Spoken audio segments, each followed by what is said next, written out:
WHO. This is your war correspondent, Jack Shelley, speaking to you again from somewhere in Holland.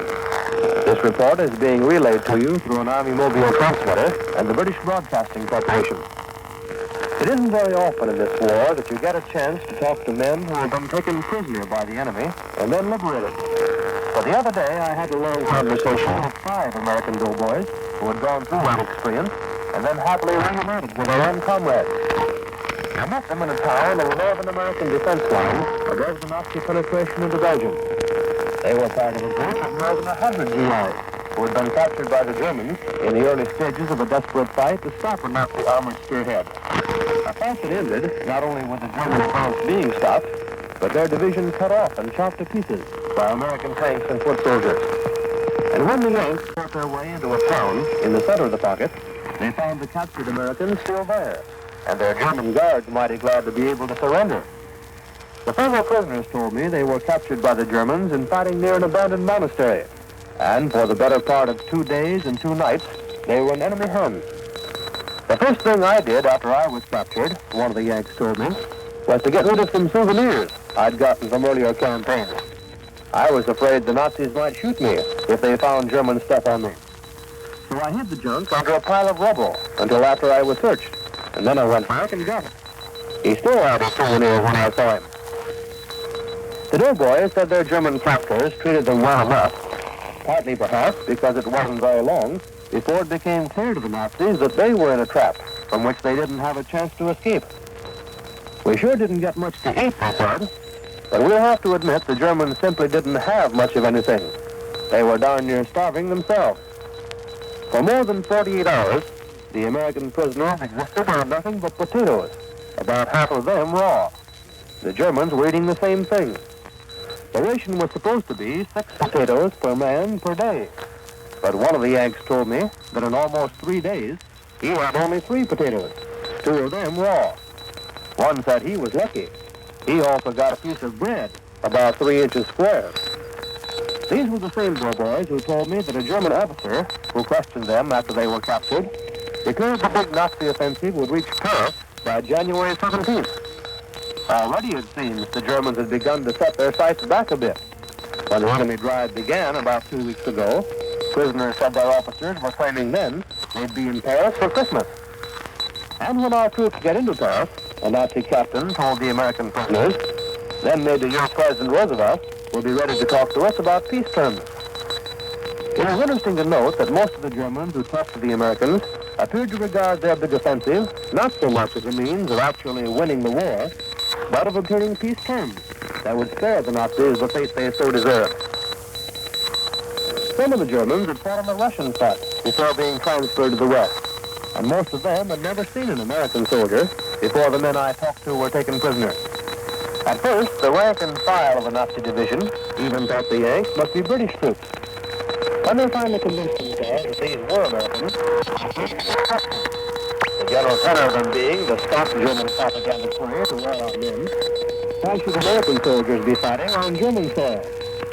It apparently never occurred to the Nazis to wonder why they should have been swarming for the last 5 years over France, Belgium, Holland, and most of the rest of Europe, and are now trying to do it again. The Americans also reported the Germans were filled with great pride over their division, supposed to have been one of Hitler's best. Almost the first question they asked every Yankee captive was, "Do you know what division this is?" They really expected us to cover in our boots, the doughboys reported, when they told us. The German discipline was very strict in the manner, listed men clicking their heels and standing like ramrods whenever they were addressed by officers. The second night the Americans were held, they were taken to a building inside the town, which by now was practically surrounded by our forces. American guns were pouring a hail of shell fire into the town, and the Yanks said it was anything but a pleasant experience to lie on the floor and feel the building rock as the accurate U.S. fire systematically raked the place. Their German guards stopped worrying about watching their prisoners. They were too busy thinking of their own safety. The guards began to make white flags, having lost all hope the town could be held, and they cultivated the American captives quite earnestly. Tomorrow, when your troops come into town, they told the prisoners, we want to walk out with you and give ourselves up. And that's the way it happened. Next day, the doughboys were freed, and their erstwhile Nazi captors were taken prisoner. A great quantity of German tanks and other equipment was captured, and the enemy suffered one of his first major defeats thus far in his offensive. The German guard stopped bragging about the prowess of their division. One said he hadn't eaten for 3 days and just hoped he'd get an American chocolate bar after he was captured. They thought they were mighty good men, said one of the liberated Americans, until our boys whipped them. There are going to be a lot of other Germans who will have the same experience before this business is over. This is Jack Shelley speaking from somewhere in Holland. I return you to Des Moines. That was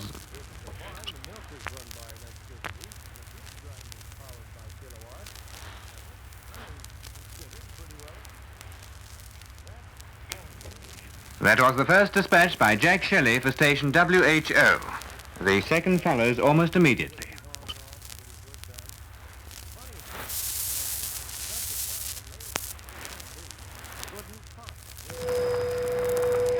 Hello, WHO. This is your war correspondent, Jack Shelley, speaking from somewhere in Holland. Once again, this report is being relayed to you through an Army mobile transmitter and the British Broadcasting Corporation. I feel pretty sure a good many of you folks at home have often thought that the letters you get from soldiers over here on the Western Front contain a surprisingly small amount of information. I'll bet you've said to yourself lots of times, after getting a letter from your son or husband over this way, "Why, Joe doesn't tell me anything about the places he's been, or the battles he's been in, or the record of his unit. About all he says is that he's feeling fine and getting along all right, and not to worry about him. But why doesn't he really tell us the things we want to know about what happens to him day by day?" Well, I can tell you that Joe would like to tell you all those things, and sometimes he feels pretty strongly about it, especially when he finds out that a war correspondent can visit him and learn where Joe has been and a lot of the actions he's taken part in, and write a news story or broadcast about it, and have it passed by the press censors and sent back to the States. Time after time, I myself have broadcast information about soldiers I have met over here, and later had those men tell me, "We can't understand it. You've said a lot of things about us that we aren't allowed to put in our letters to our folks, and yet your material is approved by censors." And just the other day, several soldiers who've been fighting for months in several different countries, and who recently have been opposing the big German offensive into Belgium, complained to me their mail was still being censored on the basis of a directive issued last August, which only allowed them to say that they had landed in France. What burns us up, they said, is that while we can't tell it in our letters, we see articles about our outfit in the Army newspaper Stars and Stripes. And all we can do is slip the articles out and put them in an envelope with a note to our families. "We can't write you about ourselves," they say in the note, "but here, read this clipping." One result, incidentally, is that there's always a terrific demand in that outfit for any publication that might have some printed word about the unit, because the boys feel it's the only way they can get any real news about themselves back home. I'll try to check into this matter a bit and see what the reason is for this great disparity between what a soldier can tell his folks in a letter and what a war correspondent can say about him. And as usual in Army matters, a great deal of it seems to boil down to the business of organization, or maybe you'd rather call it red tape. And another part of it's based on certain differences between the way a soldier's mail has to be censored and the way newspaper and radio copy is checked. Differences that are pretty hard to get away from. First of all, I'm told, the same rules in a broad sense that are laid down for censoring of war correspondence news reports are also prescribed for the censoring of the individual soldier's mail. But the newsman's copy is handled by a rather streamlined organization, the press censors, who are attached to every major Army establishment where reporters file their stories and broadcasts. These men are full-time censors. When directives reach the top of the organization, they are quickly sent on down to every group of censors, and the functioning is rapid and smooth, with the work done by men who have been trained for the job. But censoring of the individual soldier's mail is done by his commanding officer, in the case of a platoon, by the lieutenant who commands that unit. And this is only a small part of the many duties that officer has to perform, and certainly not one he's been specially trained for. If he's commanding a combat unit, for example, he's got mighty little time to think about the finer problems of censorship. And the organization through which the censorship directives filter down to the average soldier's unit Because it's not specialized like that of the press sensors, it's much more loosely knit, and it generally takes a great deal longer time for the latest rulings to find their way down to the individual units. The case of the boys who said their mail was being censored on the basis of last summer's directives shows what I mean.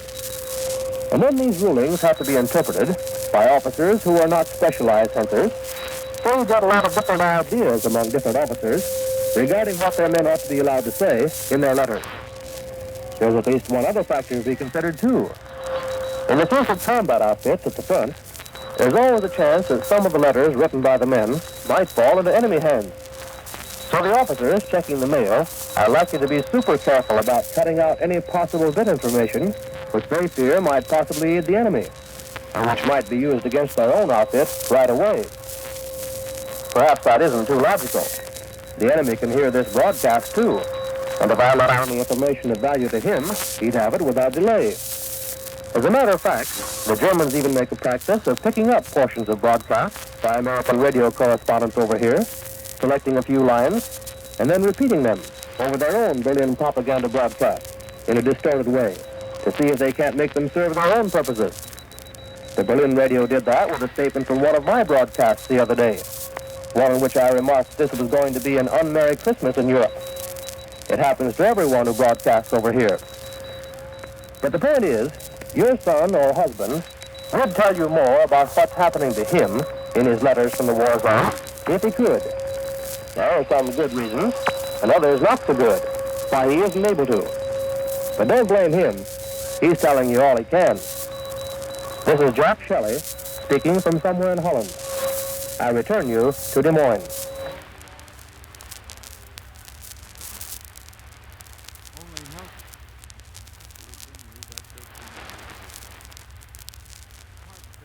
This is the British Broadcasting Corporation. That was the second dispatch by Jack Shelley from Holland and concluded the program for station WHO, Des Moines, Iowa. The program was brought to you from the BBC in London.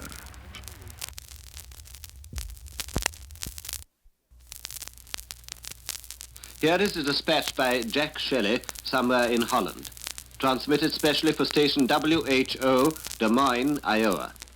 The duration is 5 minutes approximately. Stand by for Jack Shelley.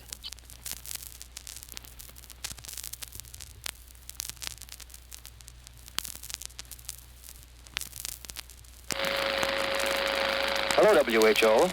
This is your war correspondent, Jack Shelley, checking in once again from somewhere in Holland. I'm speaking through an Army mobile transmitter in London, from where this report is relayed by the British Broadcasting Corporation. It takes the holiday season to dramatize to the greatest degree for Americans over here in the forward areas of the war zone the distance and the contrast between life as they used to know it in the States and as they live it now. Not that the contrasts aren't all too obvious to anyone over here any day in the year, but it's really on Christmas or New Year's, days freighted with emotions so strongly linked with home, that the full impact of this topsy-turvy, completely abnormal kind of existence impresses itself on you.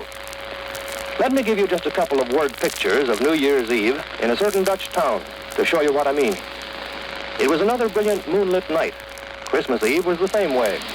There wasn't much of the peacetime kind of celebrating, but a lot of the American soldiers went to stage shows being presented at 2 Army theaters in the town. I went along with Jim Cassidy of NBC and John McDermott of United Press to see the show. And as we walked through the cold air in the whiteness of the moonlight, we heard the whine of an airplane somewhere overhead.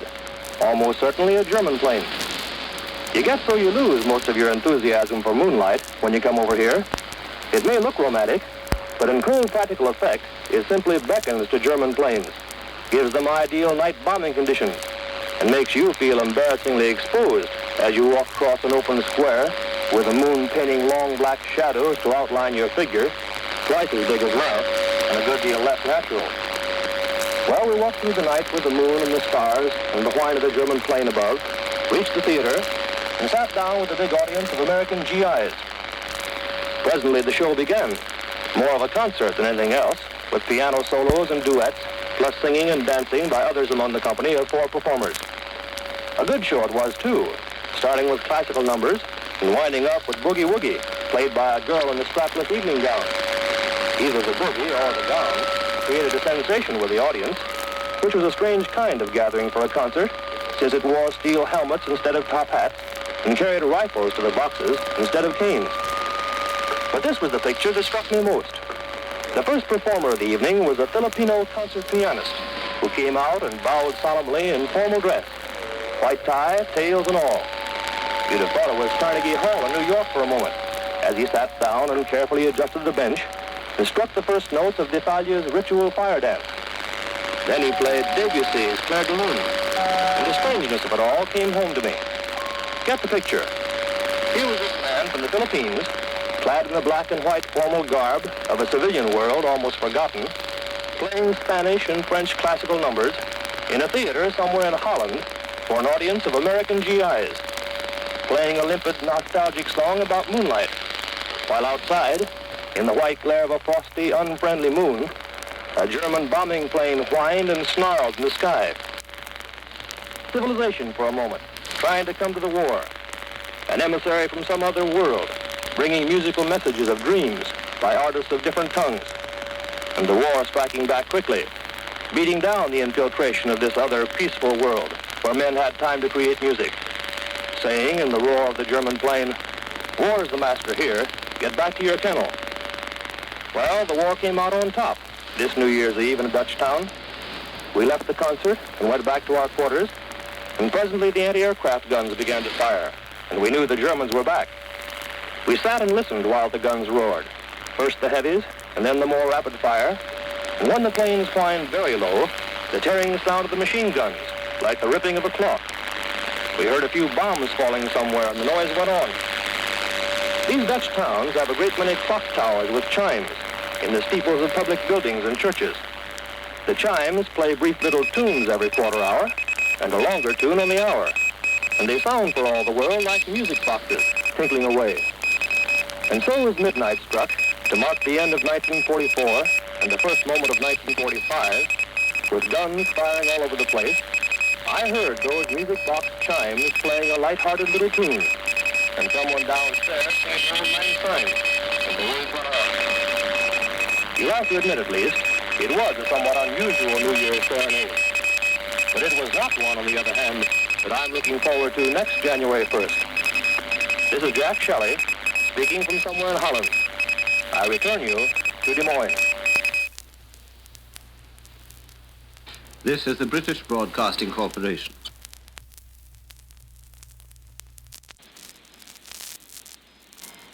Hello, WHO.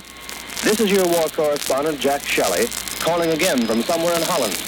My voice is being relayed to you by an Army mobile transmitter and the British Broadcasting Corporation.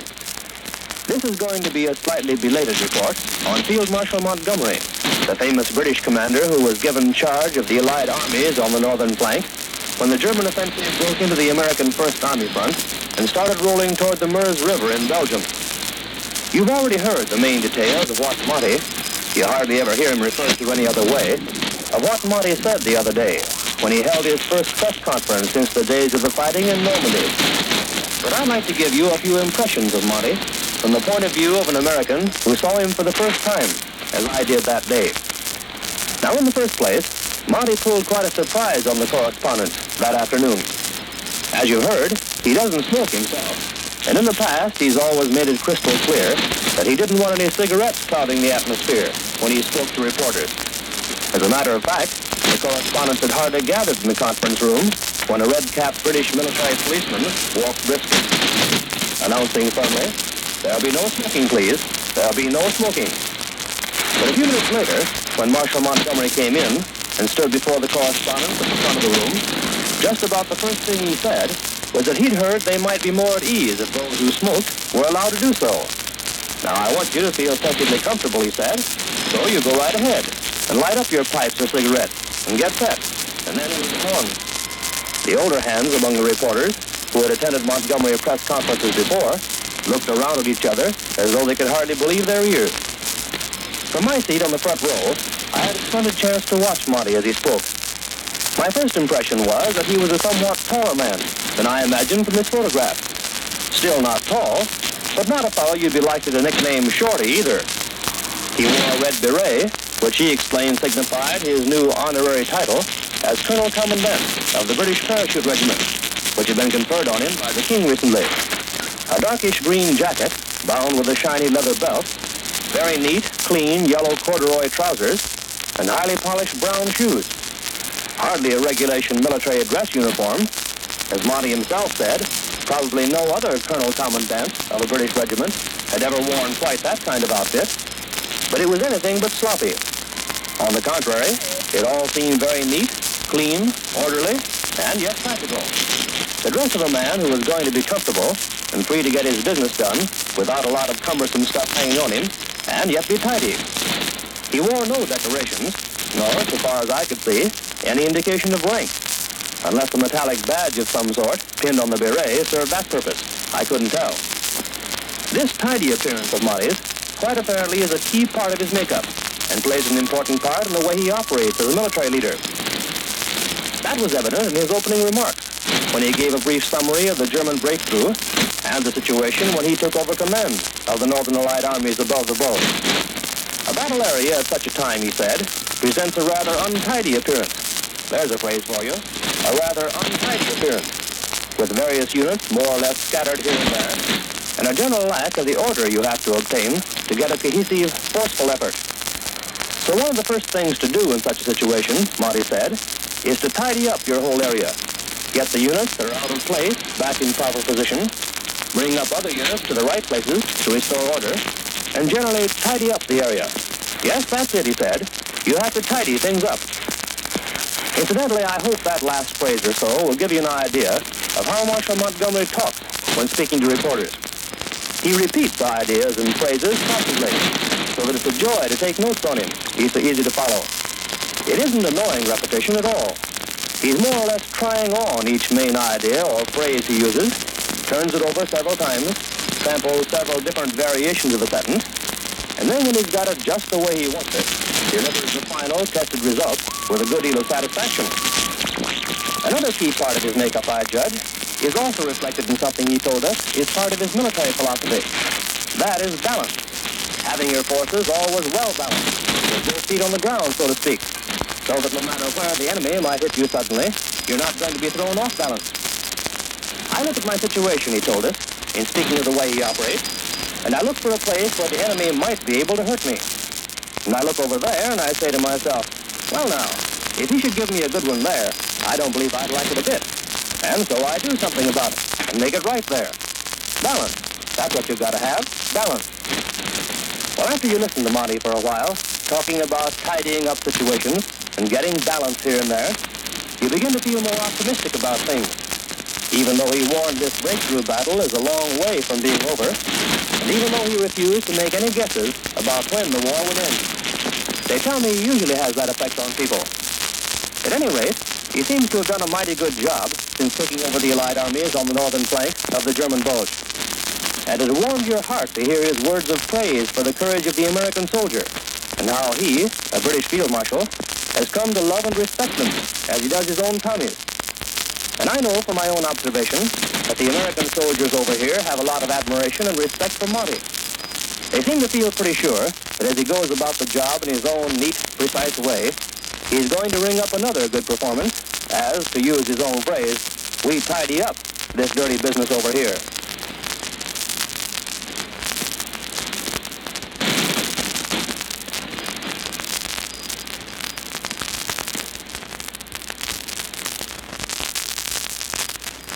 That was the first dispatch by Jack Shelley, presented from London for station WHO. The second follows in 10 seconds from now.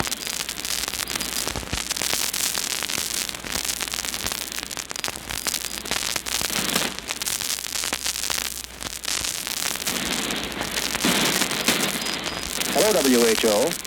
This is your war correspondent, Jack Shelley, speaking to you again from somewhere in Holland. Once more, this report is being relayed to you from an Army mobile transmitter and through the British Broadcasting Corporation. When Field Marshal Montgomery a few days ago paid tribute to the courage and fighting qualities of the American soldier as playing a basic part in stopping the great German offensive on the First Army front, he singled out among those units worthy of special mention the American Airborne Division, fighting as infantry, who met and hurled back the Nazis. One of those airborne divisions, of course, was the famous 101st, whose heroic stand at Bastogne will unquestionably be recorded as one of the most gallant pages in American military history. The other was the 82nd Airborne Division, which fought on the northern flank of the Nazi penetration, while the 101st battled on the southern. In some respects, mainly because they were never fighting a siege against a foe who completely surrounded them, the 82nd's part in the furious battle of the German Bulge has been somewhat less dramatic than that of their airborne colleagues to the south. But their part has likewise been decisive. They made possible the removal of at least 2 other American divisions from the German trenches, and since that time they've made some of the biggest advances in the First Army attack against the German northern flank, and virtually wiped out a Nazi division. I recently visited the 82nd Airborne at the front, and I'd like to tell you something about the kind of men who make up what's beyond doubt one of the United States Army's finest divisions. I think the 82nd is typified by its commanding officer, Major General James M. Gavin of Washington, D.C. Gavin's a most remarkable general, surprisingly young for an officer of his rank. He's only 37 years old, 6 feet tall, perfectly built, and with the cat-like poise that marks the natural athlete and fighting man. He left his home in Pennsylvania and joined the Army when he was only 16 years old. He worked his way up from private to corporal before he'd even started to shave every day. Took the enlisted men's examination for West Point and passed the stiff test for entrance without even having had high school algebra in his educational background. After a various peacetime Army career, he was an instructor at West Point when he became so enthusiastic about the possibilities of airborne troops that he gave up his Pleasant Academy assignment and went to parachute school. That started him on the airborne career, which placed him in command of a regiment of the 82nd in Africa, Sicily, and Italy, and then the command of the whole division in Holland, after further service in France and Belgium. General Gavin is a great student of our Civil War and a strong adherent of Stonewall Jackson's wide-open tactics. In fact, he says Jackson would have been a great airborne commander in these days and could have taken Washington, D.C. in the Civil War if Jackson had only had 1 regiment of paratroopers. I talked to General Gavin the other day, and I found out some of the reasons why his 82nd Division is such a terror to the Germans. The general has a theory, which has been proved in practice, that courage and the will to fight can be built in men by training, just as muscle is built by a certain course of exercises. In building the 82nd, he took 6 young men, all volunteers for the airborne service, and built them by training and by indoctrination into a fighting bunch who simply didn't believe that anywhere in the world there was an enemy they couldn't make run. And they've been making the enemy 82nd Airborne conscious ever since. General Gavin himself is a living symbol to his men of the kind of devil-may-care courage that's the hallmark of the division. He constantly goes to the front lines, checking on conditions, talking to the troops, watching the action where it's hottest.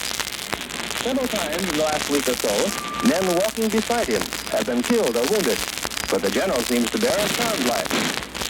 He and his men are used to only one thing, advancing in the bitterest fighting, but advancing constantly against the enemy.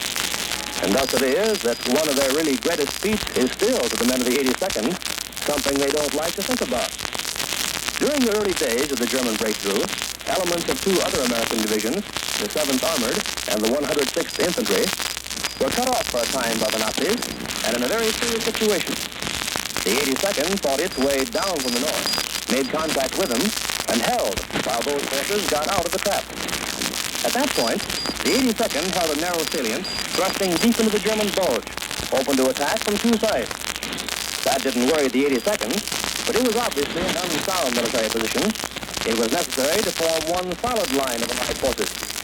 And Field Marshal Montgomery, who by then had taken charge of all the armies on the northern flank, ordered the 82nd to withdraw to that line.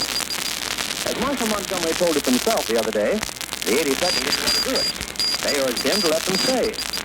But it was necessary, Monty told us, and so I told General Hodges to assure the 82nd that in this case they could withdraw with all honor. He repeated the word for emphasis, with all honor. Well, the 82nd obeyed orders and withdrew, but it was a bitter pill, for it was the first time in their history that they have ever given up a foot of ground to the Germans anywhere. Later, when the First Army attack on the German boats began, they went back and retook that ground. But as one of their officers told me, the men are still talking about that withdrawal. They just can't understand why we should ever, under any conditions, give up a foot of ground to the Jerries. And so they've been fighting with even greater fury and making great gains against the Germans ever since, in some of the worst winter conditions, with huge drifts of snow and bitter cold. They've taken heavy casualties themselves, but the price to the Germans has been terrific. They're a great outfit, one of the greatest in this war, and I'm proud to have seen them in action. This is Jack Shelley, speaking from somewhere in Holland. This is the British Broadcasting Corporation.